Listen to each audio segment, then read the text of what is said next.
everyone, and welcome to the MEMSPA Minutes video series. Once again, I am Mike Domagalski, the president of the Michigan Elementary and Middle School Principals Association. Thank you for joining us today. You can subscribe to the MEMSPA TV channel on YouTube by just hitting that subscribe button. But we post these videos every week, 8:30. They show up on the hashtag MEMSPA chat, but they're available anytime on that YouTube channel. So check them out. If you're driving to work, want to take about 20 minutes out, check out the videos. But today I am really humbled to have one of our keynote speakers for our 2021 annual conference. He's going to be speaking to the MEMSPA membership, to the 500-600 of us at this annual conference. I have Mr. John Almarode from James Madison University, and wait to hear about this, man. We got some cool things in store in the next 20 minutes. So welcome, John. Glad to have you on the MEMSPA Minutes video series. Hey, it's great to be here. Thanks for having me. And more importantly, thanks for hosting me at this year's conference. It's been on the calendar for quite some time, and I cannot wait to get up to Traverse City and spend some time with you all. Awesome. And we're looking forward to having you. For those that don't know, John actually hosted a MEMSPA chat for us last year, which was rocking, and it was a great chat. So let's get this kicked off. Hey, John, you want to tell everybody that's listening or watching just a little bit about yourself? Sure. I'm on faculty at James Madison University. So during the day, I work with pre-service teachers and schools and classrooms all over the place. And then by evening, afternoon and evening, I'm a dad to two public school learners. And so I'm involved in karate and soccer and signing Tuesday folders and making sure we get the reading logs filled out and parent conferences and this fundraiser and that fundraiser. So to be quite honest, my greatest accomplishment, the best spent time of my day is at home with my wife, two children, and our Labrador retrievers. So that's where the action really is. But during the day, I work with pre-service teachers. Awesome. So a lot of work with educational leadership, a lot of work with teachers. I know you and I connected a couple months ago when we did the chat together there. And we talked about your service with teachers. But let's get into some of the work that you've done with writing. I know you've written multiple articles, some reports, some chapters. I know you've written at least 2 books, correct? Is that right? So it's a little higher because I have to put some children through college, but we can go. I know I've seen the 2. So how many total? How many books are we talking? Okay. So I'll answer not to be humble. So I think the last one that just came out a couple of weeks ago, I think is number 21. Wow, 21 books. And once again, like, we're excited to hear about all these cool ideas at the conference, because I'm sure you're going to mesh all that in. One of them I know that is invigorate the student brain in science and math, grades 6-12, that I'm interested in being a middle school principal as well. So can you talk about some of that work in your writing with the 21 books? Quickly try to pull all that 21 books into one. Just talk about some of the inspiration behind that and some of the messaging behind some of your books, maybe. Hey, so the best part of this is I get to work with awesome colleagues. And so I don't ever write alone. That's a rule I have, partly because I think it puts us in an echo chamber, and it can be risky because your job is not something done in a silo. It requires those teams. It takes a village, literally. And so that book, the one you specifically mentioned, is an older book of mine, and it came as a result of my own teaching experience. I was required or asked to teach students Algebra 1, but the catch was almost all of them struggled to read.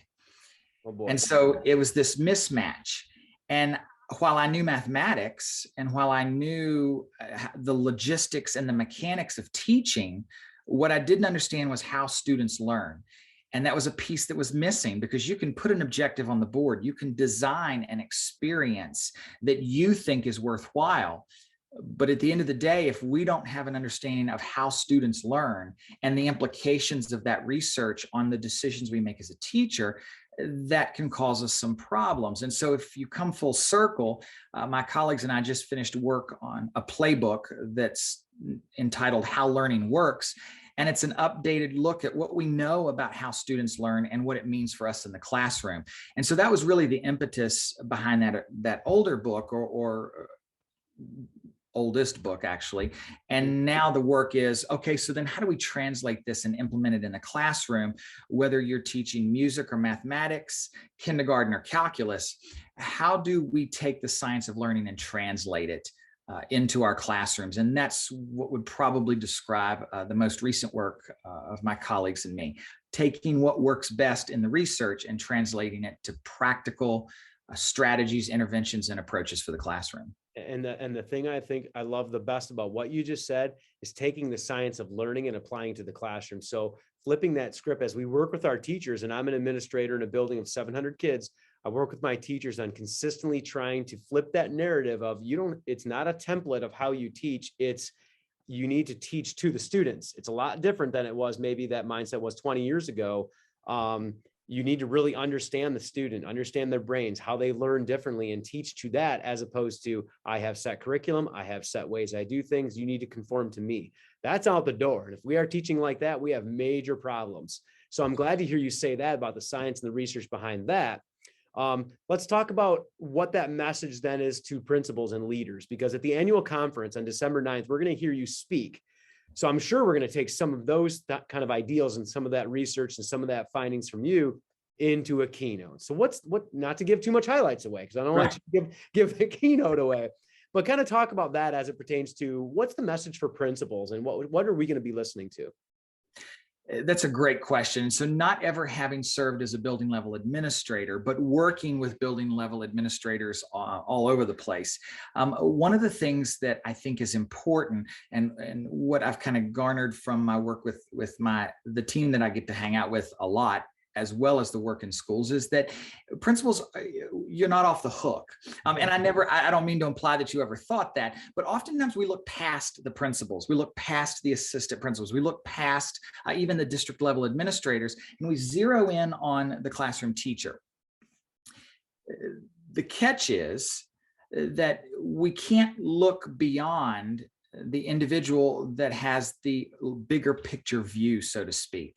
And so how do we support, nurture, sustain, facilitate teachers in such a way that translates into learning outcomes? And so we'll unpack what the implications are for instructional leaders, what characteristics are most associated with student learning outcomes in instructional leadership, and how to foster, nurture, and sustain the type of environment that's conducive for accelerated learning for all learners, regardless of their background, their demographic characteristics, or where they're starting out in their learning journey.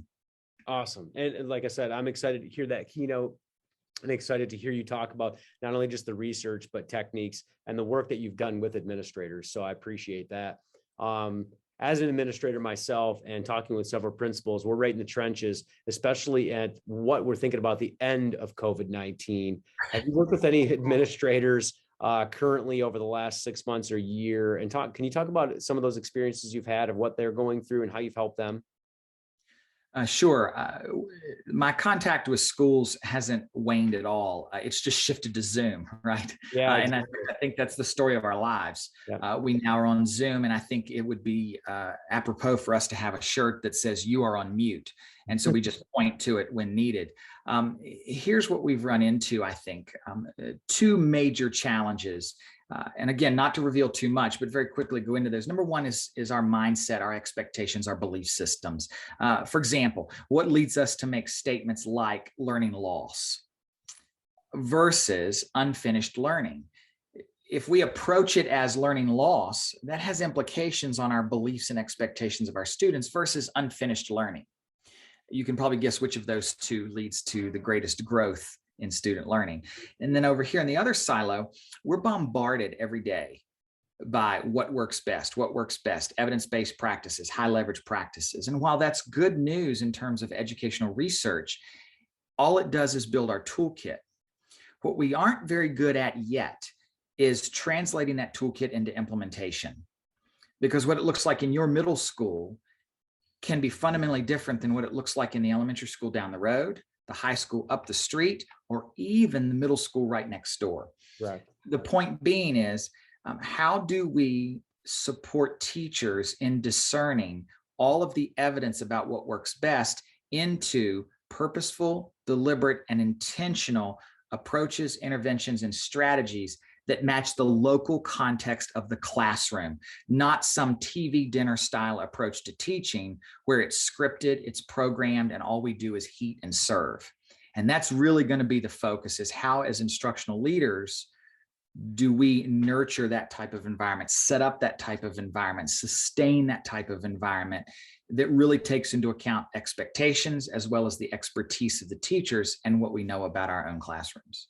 Yeah, that's great. And what a good message for principals as well, as you expound on that on December 9th. We're excited to hear that. So once again, as being a principal in the trenches, every day is a little bit different. So not only just working with our students and our teachers, but all of those idiosyncrasies, all of those things that come up in the midst of a school day. I know for me, and my AP was out today, so I was playing double duty. And it's just kind of some things that we do, and we are in the trenches, not only just with, the instructional practices and working with our teachers, but working with our students coming out of COVID and being so much virtual and just learning school again, so it's been a little difficult. So, before we sign off here, is there anything else that you'd like to add, or any words of wisdom or anything about educational leadership to our MEMSPA membership from now until December 9th when we see you in person? It's hard to kind of condense it down to nuggets, and far be it from me to be the one that spreads these nuggets of information. This is all from our own experiences. You and I could sit down over a pot of coffee and hammer out these challenges. The trick being, of course, is that COVID-19 brought some things to the surface, but what it didn't do was it didn't dampen or lessen the potential impact instructional leaders and teachers have on the learning progressions of students. That never changed. Right. Something else that didn't change was that the single biggest predictor of student learning is the individual in front of that room and the instructional leader that supports them. That did not change.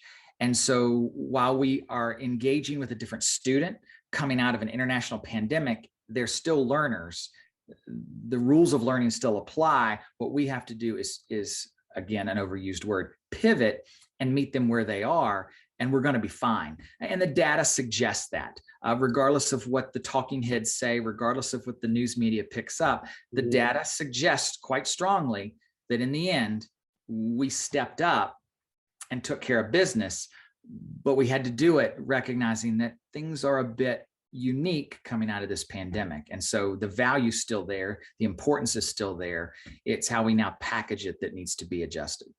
Awesome. And 100% correct.